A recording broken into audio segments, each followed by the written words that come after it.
Bienvenidos a este curso de Introducción al Conocimiento de la Doctrina Espírita. Este curso ha sido elaborado por la Asociación Espírita José Grosso y estamos ya en la clase 6, donde abordaremos el segundo punto filosófico en el que se basa la doctrina espírita, que es la inmortalidad del alma. Ya en la clase anterior, en las dos clases anteriores, hablamos sobre Dios y la existencia de Dios.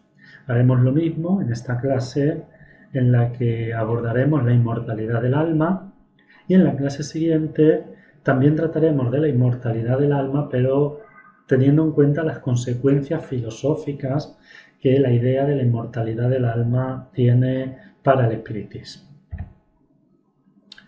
Lo primero sería responder a la pregunta ¿qué es el alma?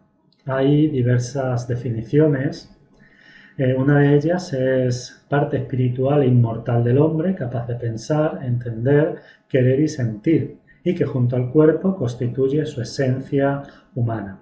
Cuando decimos la palabra alma, nos referimos al alma humana, porque también la palabra alma sirve para definir otras características, pero a nosotros nos interesa el concepto de alma humana. Entonces, esta sería una definición al respecto del alma humana. Habría otra que dice que el alma sería un epifenómeno, es decir, un fenómeno secundario y dependiente del otro, del cual es principal. De esta forma, el alma es resultado de nuestro cerebro. Esta sería la visión materialista. Para el materialismo, el alma es simplemente una consecuencia de nuestra actividad cerebral. Y una vez que el cuerpo muere, el alma desaparece.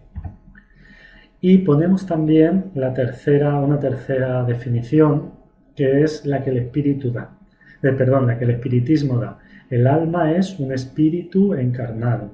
Esta definición tiene que ver con la definición primera, es decir, con la definición espiritual.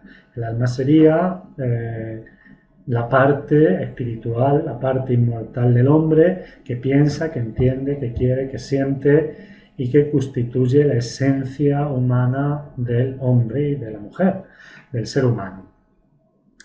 Y hace una diferencia entre alma y espíritu. El espíritu sería el ser espiritual y se llama alma cuando este espíritu está encarnado en un cuerpo. Es una cuestión semántica, es una cuestión lingüística, pero sirve para definir y diferenciar el espíritu cuando está libre del organismo físico a el espíritu cuando está encarnado, y en ese momento nosotros le llamamos con el nombre de alma. Entonces hay dos corrientes.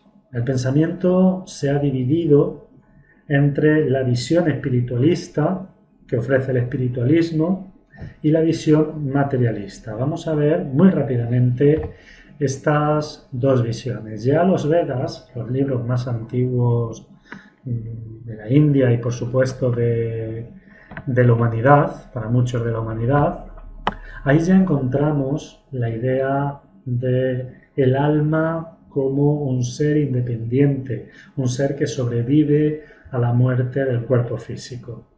En los Vedas encontramos, por ejemplo, el siguiente texto.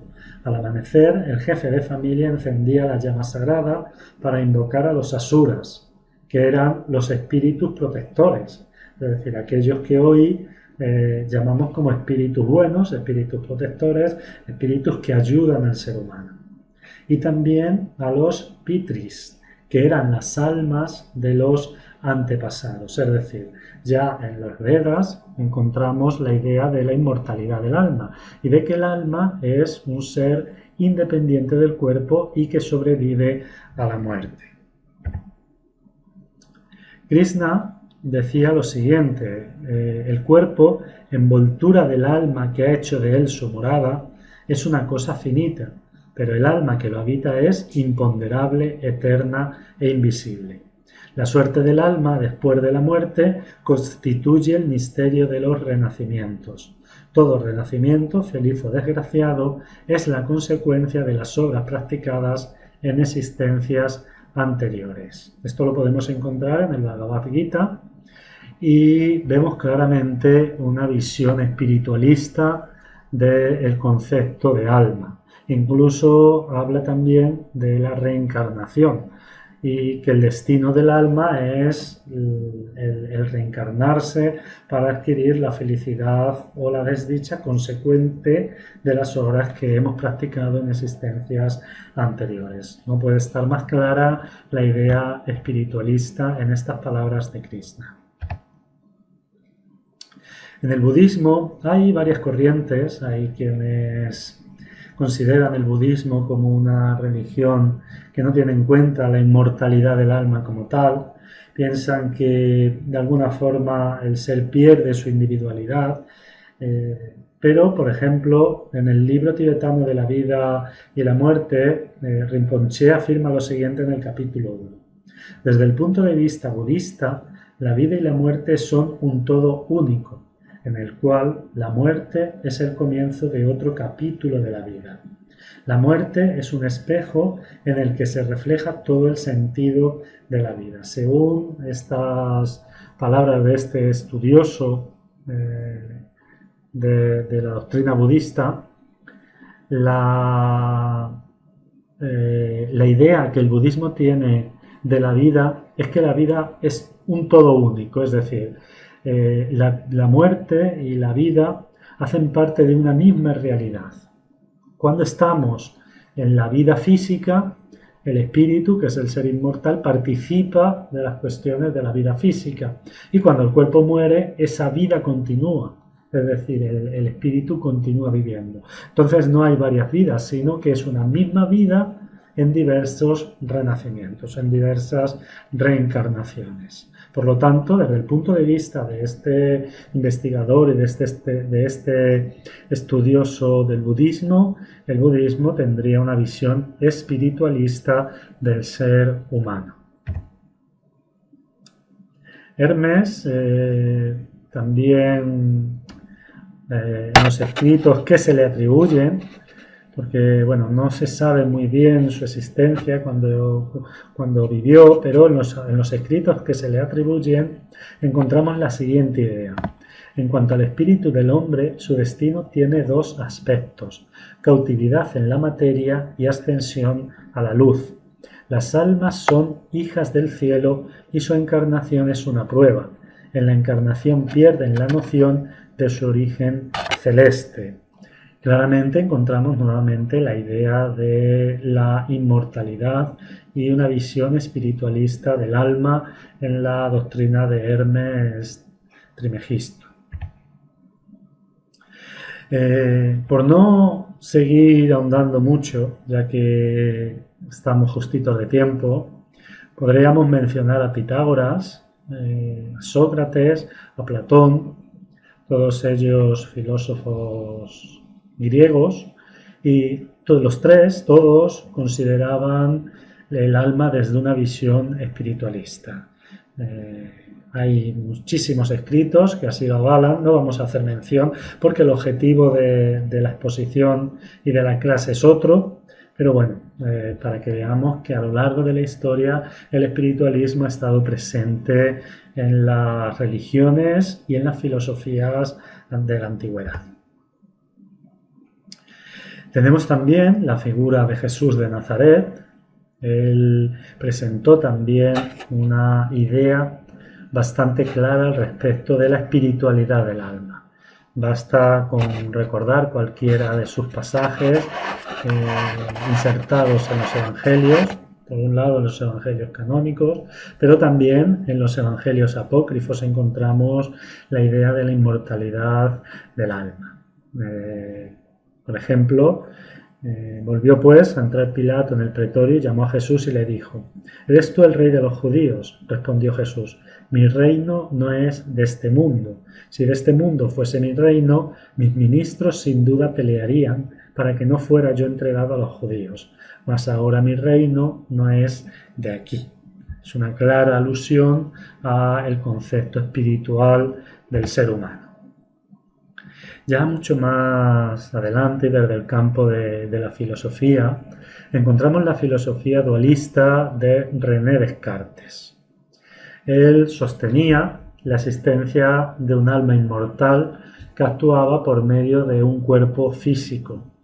Y él llegó incluso a aventurarse a considerar la glándula pineal como el lazo de unión del alma con el cuerpo. Lógicamente, toda su propuesta fue filosófica, en ningún momento pudo demostrar que esto era así, pero ya encontramos en las ideas y en la filosofía de René Descartes una visión espiritualista con una base física, es decir, que el alma no era un ser abstracto, no era un ser indefinido, sino que era un ser real que actuaba por intermedio de los órganos del cuerpo, en concreto de la glándula pineal.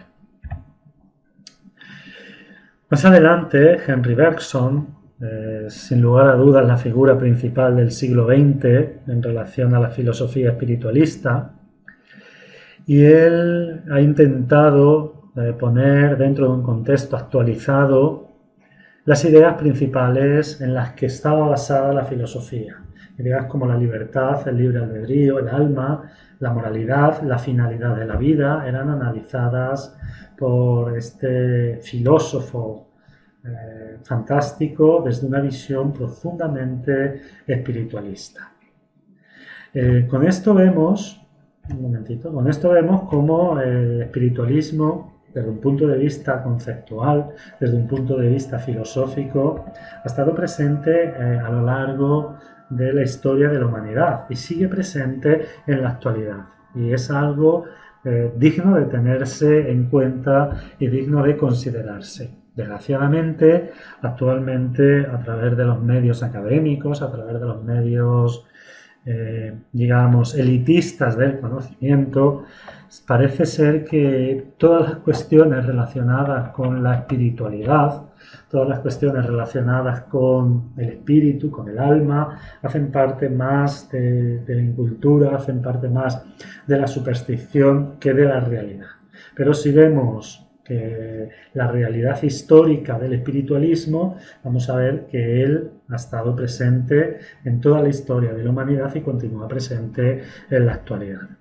Vamos a hacer, igual que con las ideas espiritualistas, con las ideas materialistas, un breve y un pequeño repaso histórico, sin profundizar, lógicamente, mucho en este tema. Él es Tales de Mileto. Es considerado por muchos como el primer filósofo de Occidente y él fue para muchos el primero que intentó buscar una visión naturalista y racionalista del mundo. Fijémonos ya la propia presentación, una visión racionalista y naturalista, como si la idea espiritualista no fuera natural y no fuera racional. Pero parece ser, y en la cultura actual, la cultura que impera hoy en la sociedad actual, una visión racionalista del mundo descarta la idea espiritualista, cuando esto es un error grave y un error de tamañas proporciones.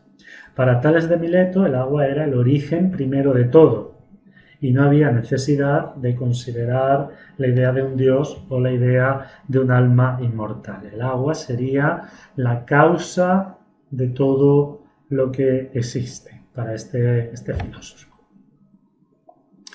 Anaxímenes también fue otro filósofo, defensor del materialismo, pero para él la causa no era el agua, la causa primera era el aire.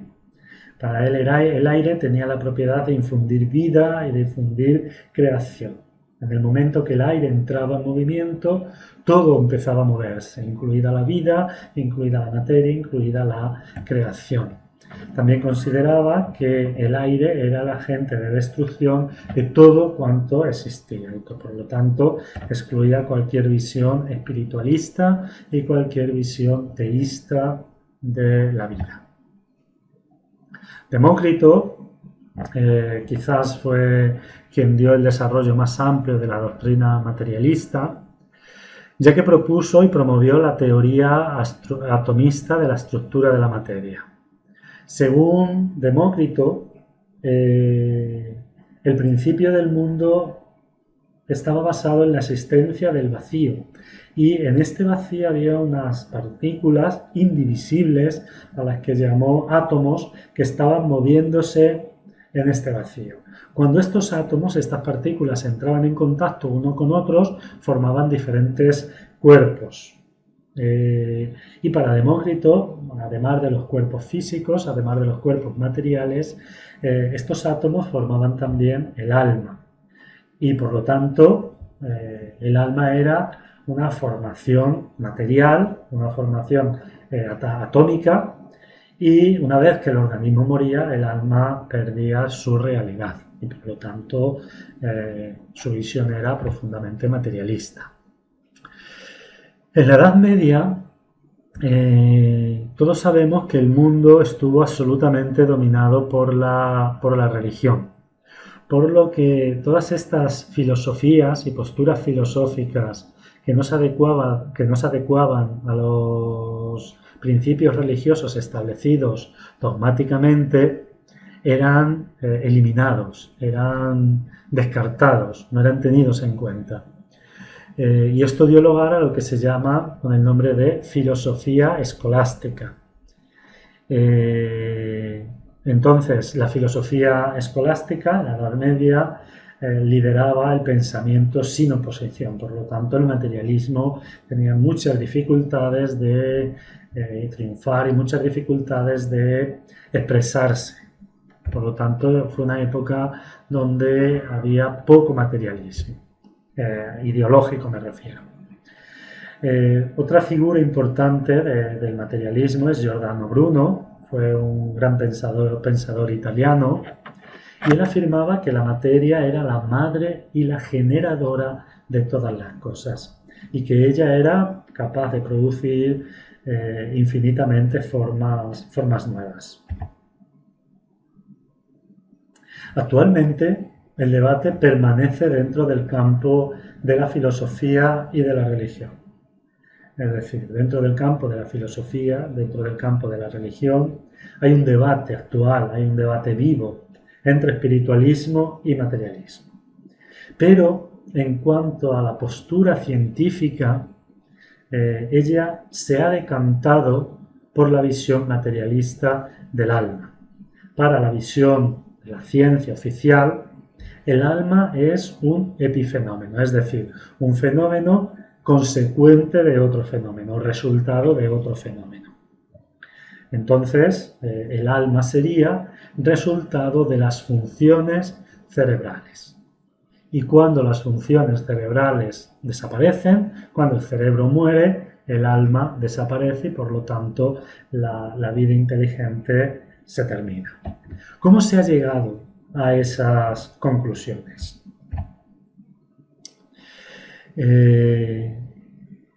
Ante la pregunta ¿el alma es espiritual o resultado de las funciones cerebrales? Tenemos la figura de Thomas Willis. Él fue un médico inglés que vivió desde el año 1621 a 1675. Este hombre es una figura esencial dentro de la historia de la anatomía, de la fisiología, de la neurología, y fue el primero en realizar investigaciones neuroanatómicas. Todos sus trabajos son funcionalistas, es decir, todos sus trabajos llevaron a la conclusión de que las estructuras cerebrales eran las causantes del funcionamiento del pensamiento. Entonces, las funciones cognitivas, las funciones emocionales, las funciones artísticas, todas estas eran resultado de la actividad cerebral.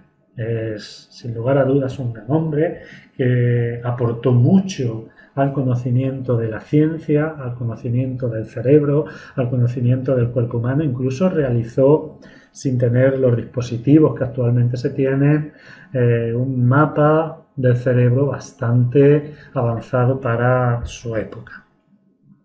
Entonces, quizás le cabe a Thomas Willis el primero en empezar a considerar al cerebro como, o a las estructuras cerebrales como las causantes de las funciones cognitivas y del pensamiento. Otro gran hombre, otro gran médico y anatomista y antropólogo francés, que vivió desde 1824 a 1880, fue Paul-Pierre Broca. Broca descubrió el centro del habla estudiando pacientes que tenían afasia, es decir, pacientes que no tenían ningún problema en las cuerdas vocales, en el aparato fónico, pero que sin embargo no podían hablar, no tenían capacidad para hablar. Entonces él, estudiando a un paciente al que se le llamaba Tan, Michel Tan, porque este paciente solamente pronunciaba una sola sílaba. Cuando le preguntaban, ¿cómo te llamas? Tan. ¿Qué edad tienes? Tan. Es decir, solamente eras capaz de pronunciar la sílaba tan. Entonces era conocido como Michel Tan. Él se llamaba Michel Borne y cuando falleció, Paul Broca estudió su cerebro. Y al estudiar su cerebro se dio cuenta que en una región, en concreto en la tercera circunvolución del lóbulo frontal, aquí está señalada, este hombre tenía un daño, tenía una lesión. Y Broca pensó, ¿será aquí donde está el centro del habla?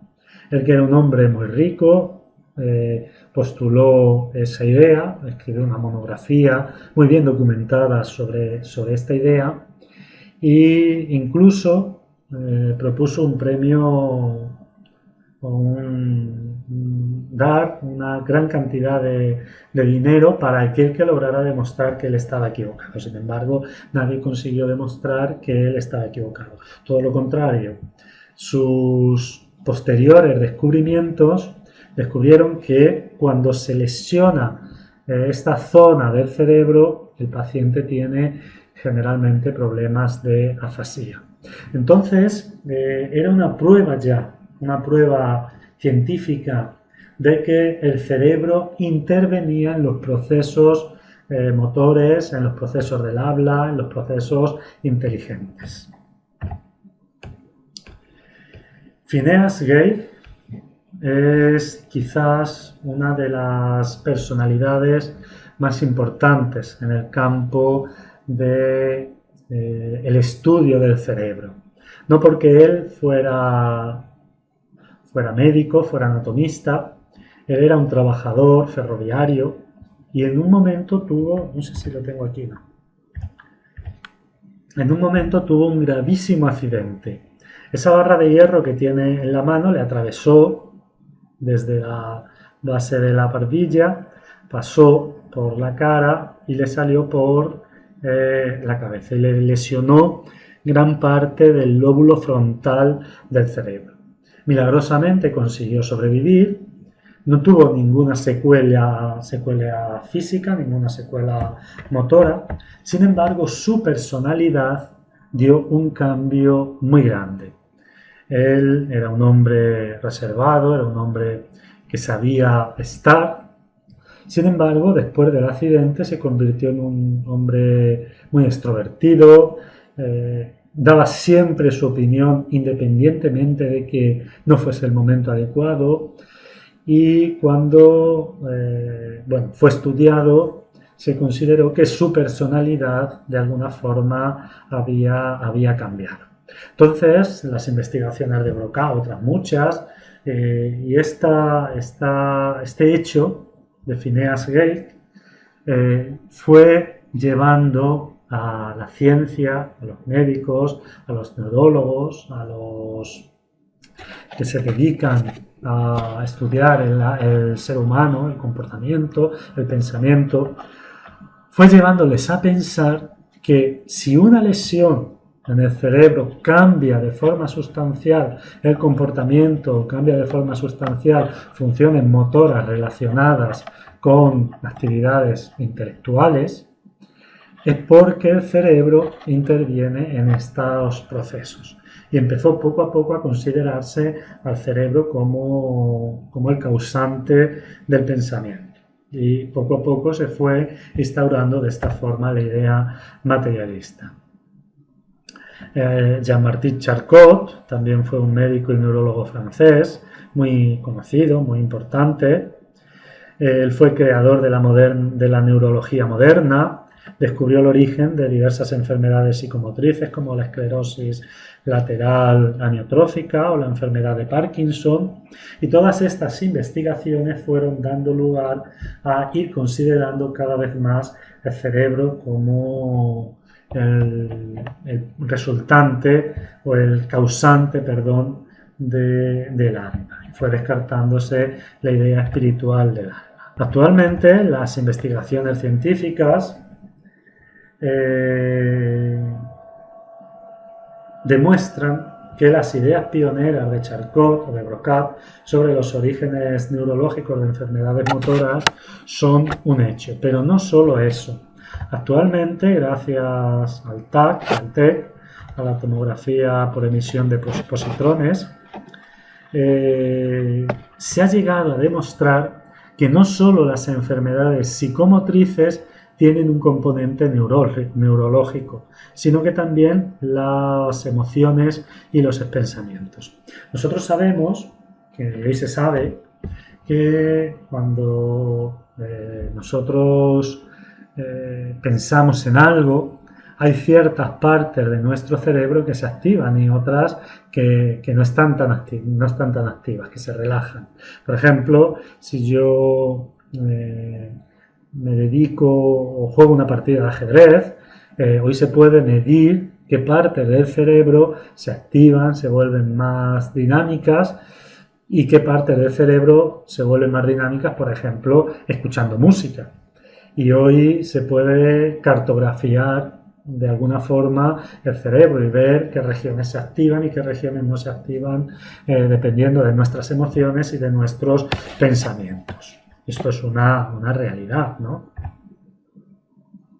¿Qué conclusión se ha sacado de esto? Que el alma está en el cerebro.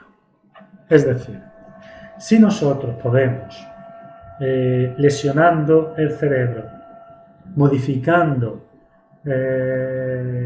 la estructura del cerebro, cambiar y modificar nuestras funciones motoras, nuestras funciones intelectuales e incluso nuestras funciones emocionales, la única conclusión lógica para los científicos es que el alma está en el cerebro. Posiblemente lo conozcan, él es Edouard Punset. Él ha escrito un libro que se llama El alma está en el cerebro. En sus títulos, Radiografía de la máquina de pensar. En todo el libro, Eduardo Punset intenta demostrar que el cerebro es la causa de nuestros pensamientos. Sin embargo, cuando leí el libro, me lo terminé, con un sabor de boca extraño. Por un lado, pues yo soy espiritualista, yo creo que el alma es inmortal, es inmaterial, que el alma es independiente del cuerpo, pero yo no solamente estudio aquellas cuestiones espiritualistas, a mí me gusta informarme de aquellas ideas que no son espiritualistas para comprobar y para validar mis propias ideas. Entonces, cuando leí el libro está escrito por Punset, pero en el libro entrevista a los pioneros, a los grandes investigadores en materia cerebral, en materia neurológica de la actualidad. Entonces, el libro, de alguna forma, expresa la opinión última, la opinión más actual del pensamiento científico, del pensamiento de la neurología en relación al pensamiento y en relación al cerebro. Y yo esperaba encontrar en el libro un desafío interesante que me hiciera reflexionar y que me hiciera analizar las cuestiones espirituales. Cuando terminé el libro, el primer sentimiento fue decepción. Decepción en el sentido de que el libro, a pesar de que se titula El alma está en el cerebro, en ningún momento demuestra que el alma está en el cerebro. Y por otro lado, una sensación de alegría, porque la idea subyacente, la idea base de este libro es que, así textualmente, cada uno de nosotros podemos modificar nuestro cerebro para adaptarlo a cómo queremos ser. Esta es la idea base de este libro, que el cerebro no es una estructura rígida, sino que es una estructura plástica muy flexible y que cuando yo, por ejemplo, quiero imprimir una característica en mi personalidad, yo puedo modificar las estructuras de mi cerebro para que se adapten a esta característica que yo quiero tener. Ahora bien, si el alma, si el pensamiento es resultado del cerebro, ¿cómo es que el alma puede tener y proponer ideas, estructuras que no se encuentran en el cerebro para llevar a modificar el cerebro? En otras palabras, si el alma es un epifenómeno, ¿cómo es que el epifenómeno es independiente del fenómeno que lo produce y puede modificar el fenómeno que lo produce? Y esto en ciencia es imposible. Jamás un epifenómeno puede modificar el fenómeno que lo produce, porque el epifenómeno tiene las características que el fenómeno que lo produce le imprime. Entonces, si yo puedo modificar mi cerebro, es porque yo soy independiente de mi cerebro. Y esta es una idea subyacente del libro de Punset. Pero aún así, se llega a la conclusión de que, bueno, el alma está en el cerebro. ¿Por qué? Por todo lo que hemos visto anteriormente. Bueno, él es Richard Dawkins, es el campeón del materialismo y del ateísmo actual. Él es autor del Gen egoísta y del relojero ciego, y él sostiene que la vida es resultado del azar, sin un propósito ni una finalidad existencial. La mente, dice él, es resultado de un proceso ciego y no dirigido que surgió por medio de la evolución biológica y desaparece al morir el cuerpo. Es decir, que nosotros somos consecuencia del azar, que nosotros somos consecuencia de un proceso ciego y un proceso no dirigido, y que cuando el cuerpo muere, nosotros desaparecemos para siempre. Esta es la idea base del materialismo. Ahora bien, ¿tiene base real esa afirmación? Estas investigaciones que hemos estado viendo y estos descubrimientos que hemos estado viendo en materia de neurología pueden demostrar que el alma no existe como espíritu inmortal. Esta pregunta es importante. Allan Kardec, en el libro de los espíritus, en la cuestión 147, hace la siguiente pregunta. ¿Por qué los anatómicos, los fisiólogos y en general los que profundizan las ciencias naturales se inclinan frecuentemente al materialismo?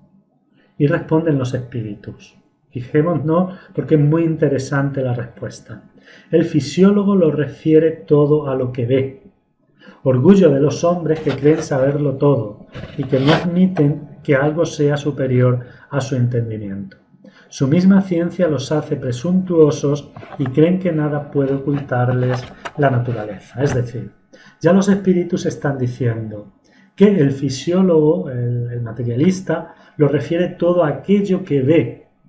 Entonces, cuando ven que dañado el cerebro hay un cambio en el comportamiento, hay un cambio en el proceso cognitivo, dicen, el cerebro es la causa del comportamiento y del pensamiento cognitivo. Más adelante, Allan Kardec hace la siguiente pregunta, en la cuestión 148. ¿No es lamentable que el materialismo sea consecuencia de estudios que debieran, por el contrario, demostrar al hombre la superioridad de la inteligencia que gobierna el mundo? ¿Debe deducirse de esto que son peligrosos? Y los espíritus contestan, no es verdad que el materialismo sea consecuencia de esos estudios, sino que el hombre deduce de ellos consecuencias falsas. ¿Qué nos dicen los espíritus? Que el materialismo no es consecuencia del avance científico, que el avance científico es positivo, es una necesidad para nosotros, que la neurología, la neuroanatomía y todas las ciencias aportan cosas positivas para la humanidad, que las conclusiones equivocadas son de origen humano y es el hombre el que de alguna forma saca conclusiones precipitadas y equivocadas. Vamos a ver ahora la opinión de algunos científicos en relación a las conclusiones a las que se llega por los estudios de las ciencias materialistas. Él es Amit Goswami, él es doctor en física y él es catedrático en la Universidad de Oregón, es investigador en el Instituto de Ciencias Noéticas. Últimamente se ha hecho muy famoso por una película que es muy famosa en internet, se llama ¿Y tú qué sabes? También hay un libro. Y él, ha participado mucho en la elaboración de esa película. Él dice en una conferencia que puede encontrarse en YouTube, me parece que si buscamos por el nombre de El activista cuántico, encontramos la conferencia de él. Él dice lo siguiente, textualmente, la he copiado textualmente. Cuando suceden dos cosas al mismo tiempo, una experiencia sutil que ocurre junto con una material, automáticamente se saca la conclusión de que solamente puede ser de una forma y se deduce que la experiencia material tiene que ser la causa de la sutil. Se reduce nuestra experiencia interna a movimientos de moléculas y átomos, pero este programa reduccionista no alcanza a explicar todos los fenómenos sutiles internos. Él es muy claro.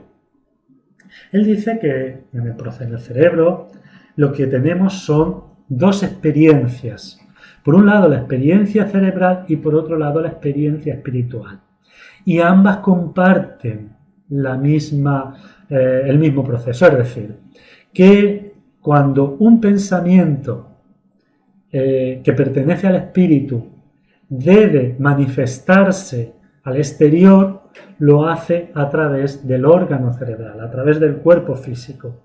Entonces, nosotros podemos ver la experiencia física y darnos la sensación de que la experiencia física es la única que existe. Ahora bien, ¿cómo podemos llegar a la conclusión de que existen las dos experiencias? De que existe la experiencia física y de que existe la experiencia espiritual. Él lo dice. Porque el programa reduccionista, es decir, la visión materialista, no alcanza a explicar todos los fenómenos sutiles internos. Porque hay procesos mentales que no pueden explicarse desde un punto de vista físico, desde un punto de vista materialista. Él es el padre de la neurocirugía moderna, Wilder Penfield. Me vais a perdonar con el tema de los nombres porque me cuesta mucho trabajo pronunciarlo. Él dice lo siguiente: a lo largo de mi propia carrera científica, yo, al igual que otros científicos, he luchado por probar que el cerebro es la explicación de la mente. Esperar que los mecanismos superiores del cerebro o cualquier conjunto de reflejos, por más complicados que sean, pueden llevar a cabo lo que la mente hace y de esa manera desempeñar todas las funciones de la mente es algo absurdo. Qué emocionante es, entonces, descubrir que el científico puede creer de manera legítima en la existencia del espíritu. Fíjense, es el padre de la neurocirugía moderna, pero él, estudiando el cerebro, se dio cuenta que el cerebro no puede explicar todas las funciones que hacen parte de la mente. Una de las cosas por las que llegó a esta conclusión es cuando operó a una persona, le realizó una operación cerebral, y cuando tenía el cráneo abierto, estimulaba un área del cerebro para hacer que el paciente abriera y cerrara la mano. Pero él le pidió al paciente que luchara en contra de abrir y cerrar la mano. Entonces el paciente decía, es que no quiero abrirla y cerrarla, no quiero, pero la mano se abre y se cierra. Entonces él se dio cuenta que lo que estaba era mandando un impulso eléctrico a la mano para que se abriera y se cerrara, pero que no estaba modificando la voluntad y el pensamiento del paciente. Es decir, que el paciente no tenía la voluntad de abrir y cerrar la mano, que cuando él estimulaba el cerebro, no estimulaba la voluntad o el pensamiento, solo estimulaba un área motora. Entonces llegó a la conclusión de que había dos fuerzas jugando. Por un lado, el estímulo motor que él estaba dando, que su inteligencia estaba dando, y por otro lado, la voluntad del paciente, la voluntad de la persona que era contraria a ese estímulo. Y llegó a la conclusión de que debe haber algo, debe haber una voluntad independiente del cerebro físico para explicar este fenómeno.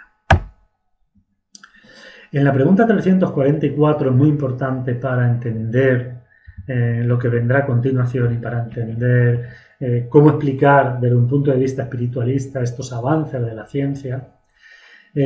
Allan Kardec pregunta al mundo espiritual, a los espíritus, ¿en qué momento se une el alma al cuerpo? Y los espíritus contestan, en el momento de la concepción, pero no es completa hasta el momento del nacimiento. Allan Kardec, en la pregunta 135, hablan del perispíritu, que es el lazo que une el alma al cuerpo y sirve de intermediario entre uno y otro. Tendríamos entonces lo siguiente. En este gráfico tenemos que el centro es el espíritu. Cuando el espíritu piensa, transfiere para el perispíritu, que es un cuerpo energético, ese pensamiento. Y entonces el perispíritu vibra en base a ese pensamiento y transmite al cuerpo físico a través del sistema nervioso el pensamiento del espíritu. A la vez, cuando el cuerpo tiene un estímulo exterior, ese estímulo es recibido, es registrado por el sistema nervioso y el sistema nervioso lo transfiere para el perispíritu. El perispíritu capta ese sistema nervioso y lo transfiere para el espíritu. De esta forma, por lo tanto, podemos entender el por qué una lesión cerebral puede modificar el comportamiento y puede modificar las capacidades cognitivas del ser humano. Porque el cerebro físico es el instrumento por el cual el espíritu está manifestándose. Y además, el cerebro físico es el instrumento por el cual el espíritu recibe los estímulos del mundo exterior. Entonces, si ese instrumento está dañado, se modifica, la recepción del pensamiento del espíritu será errónea, será equivocada. De la misma forma, la recepción de los estímulos exteriores que van a llegar al espíritu será equivocada, será errónea, y por lo tanto el espíritu no tendrá la capacidad de obrar coherentemente y correctamente sobre su cuerpo. Vamos a poner un ejemplo gráfico, un ejemplo muy sencillo. Es Vladimir Horowitz. Él es uno de los 10 mejores pianistas de la historia y vamos a suponer que él tiene un piano en perfectas condiciones. Él comienza a tocar el piano y nosotros podemos deducir que él tiene un virtuosismo y unas capacidades extraordinarias. Ahora, si nosotros modificamos las notas del piano, cambiamos las notas del piano sin que él lo sepa, y él toca, la misma pieza se verá completamente resentida. Es decir, veremos que la pieza ya no discurre con tanta facilidad y con tanta fluidez. Si seguimos cambiando notas, cada vez encontraremos que la pieza está más peor interpretada, la pieza está cada vez peor ejecutada. Y si rompemos partes de las notas, si quitamos partes de las notas, llegará un momento en el que la pieza no se parecerá en nada a la original. Nosotros podemos deducir de esta forma que cómo dañamos el piano, la música, la inteligencia, la partitura viene del piano. Obviamente no, viene del pianista. Solamente que el instrumento de manifestación está dañado. Pues es un ejemplo muy sencillo, lógicamente, porque es más complejo que esto, pero es un ejemplo que nos permite entender por qué un daño cerebral, un daño o una modificación cerebral causa un cambio en el comportamiento y un cambio en las emociones y en los sentimientos. De la misma forma, nos explica el por qué cuando nosotros nos esforzamos para imprimir en nuestro comportamiento un comportamiento o un hábito que no tenemos, que no hace parte de nuestra estructura cerebral se modifica. Es decir, se modifica bajo la acción energética de nuestro espíritu que se está manifestando por intermedio del perispíritu. Y esta respuesta, es decir, la visión espiritualista, es compatible con la idea del cerebro y con las investigaciones actuales de la ciencia.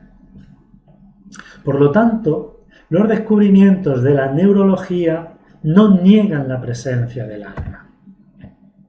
¿Cómo saber, ya que ambas explicaciones son plausibles, cuál es la real? Hay un axioma que dice que entre dos hipótesis, la más cercana a la verdad es la que mejor explica todos los fenómenos que estudia. Ahora bien, entre la hipótesis espiritualista y la hipótesis materialista, ¿cuál es la que mejor explica todos los fenómenos que estudia? Vamos a ver una serie de fenómenos y a ver cuál de las dos ideas los explica mejor. Uno de ellos son los sueños. No me voy a entretener mucho sobre qué son los sueños. Todos sabemos lo que son los sueños. La visión materialista dice, bueno, que es un producto de una actividad neuronal, de una actividad cerebral. Y para el espiritismo los sueños es una emancipación parcial del alma. Es decir, cuando dormimos lo que sucede desde el punto de vista del espiritismo es que el alma se desprende un poquito del cuerpo, entonces entramos en un estado de conciencia modificado, un estado modificado de conciencia. Ahora bien, ¿cuál de las dos hipótesis explica mejor los sueños? Hay diversos sueños que solo se pueden explicar teniendo en cuenta la visión espiritual del alma. Él es el doctor Paul Givier. Él ha escrito algunos libros relacionados con sus investigaciones en relación a la mente y en relación al espíritu. Él fue discípulo directo de Louis Pasteur. De hecho, fue presidente de una delegación del Instituto Pasteur en los Estados Unidos. Entonces, él estudió personas que soñaban con lugares desconocidos y que luego se comprobaba la realidad de lo soñado. Por ejemplo, él estudió el caso de un joven que acababa de mudarse a una casa. Entonces, un día, al poco tiempo de estar viviendo en esa casa, soñó que iba a la casa del vecino. Entonces vio toda la decoración y se fijó en un detalle. Se fijó que que un calendario permanecía con la fecha atrasada. Con una fecha atrasada. Unos meses después fue invitado por el vecino, entró a la casa y se dio cuenta que la decoración era exactamente igual como la que había visto en el sueño. Pero no solo la decoración, sino también la fecha atrasada del calendario. Esto solo se puede explicar a través de una emancipación del alma. No hay forma materialista de explicar este caso, que estaba perfectamente documentado y registrado por el doctor Paul Gilbert. Hay un caso que no lo voy a contar porque es un poquito extenso. Es el caso del doctor Everett Koop y de la separación que realizó. Fue la primera separación de dos niñas que habían nacido juntas, se les llama siamesas, y fue el primer doctor que consiguió separar a estas dos niñas. Pues bueno, antes de realizar la operación, él soñó con las niñas y consiguió identificarlas cuando las vio. Incluso se dice que en el sueño se le revelaron detalles de la operación, en concreto el proceso de separar el hígado, de dividir el hígado para que cada una pudiera tener un hígado, porque estaban unidas y solamente tenían un hígado para las dos. Entonces, esto en la época en la que realizó la operación no se sabía, y él en sueños vio en varias ocasiones cómo se realizaba esa operación de separar el hígado.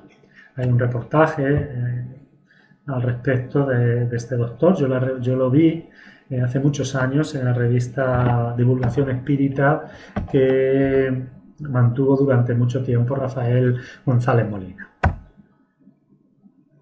Otro hecho que podríamos estudiar es el hecho de la telepatía. Joseph Van Rijn realizó una serie de investigaciones en la Universidad de Duke y él confirmó de forma científica que la telepatía era una realidad, teniendo en cuenta que él realizó las investigaciones con personas que no tenían ningún tipo de facultad paranormal. Quería estudiar simplemente si la telepatía era una realidad entre las personas normales. Y después de 60.000 intentos usando las cartas Zener, llegó a la conclusión de que la telepatía era una realidad. Se le criticó mucho porque decían que el método de cálculo era incorrecto, y él presentó sus cálculos al Instituto Americano de Estadística, que confirmaron la realidad y la veracidad de los cálculos que había realizado.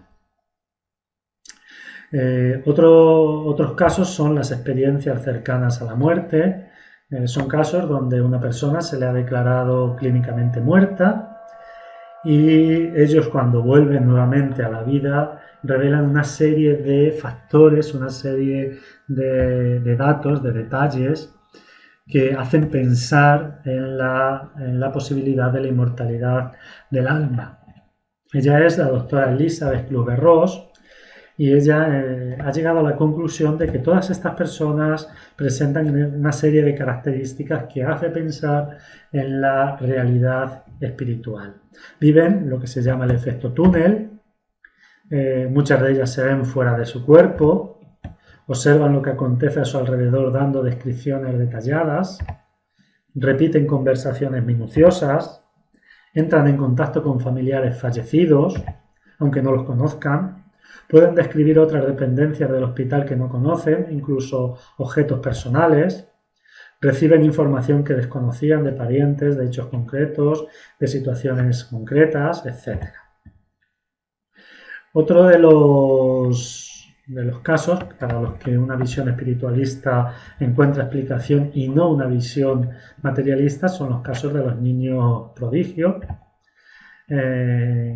Este es uno de los muchos. Kim Un-jong, en el año 1962 nació, y él empezó a hablar a los 6 meses. Con 1 año conversaba con fluidez. Con 3 años sabía japonés, coreano, alemán e inglés.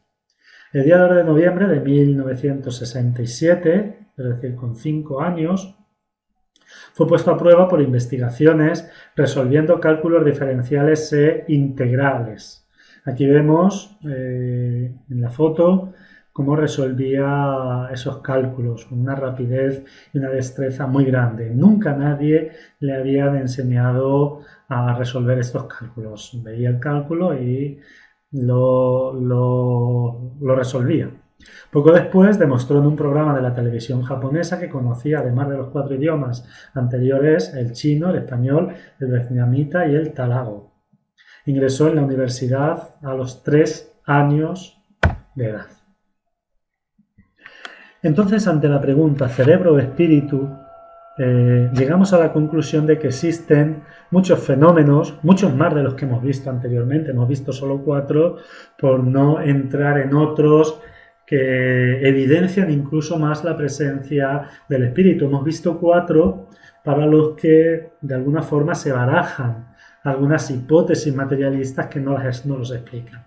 Pero, por ejemplo, nosotros podríamos hablar, de la mediunidad, de la proyección astral, de la hipnosis, de la memoria extracerebral, de la psicoquinesia, de las curaciones energéticas, etcétera, etcétera.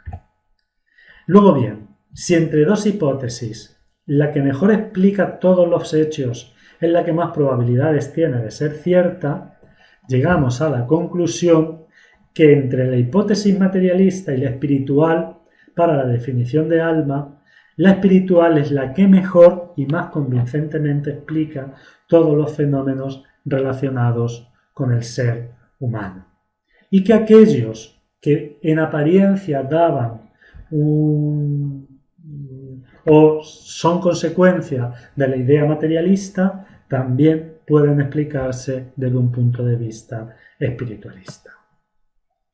Con esto llegamos a la conclusión de que hoy podemos afirmar que el alma como ser espiritual, como ser inmortal del ser humano, es una realidad. Sin embargo, la postura oficial de la ciencia sigue siendo que el cerebro lo es todo.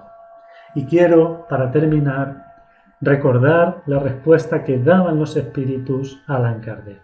Orgullo de los hombres que creen saberlo todo y que no admiten que algo sea superior a su entendimiento.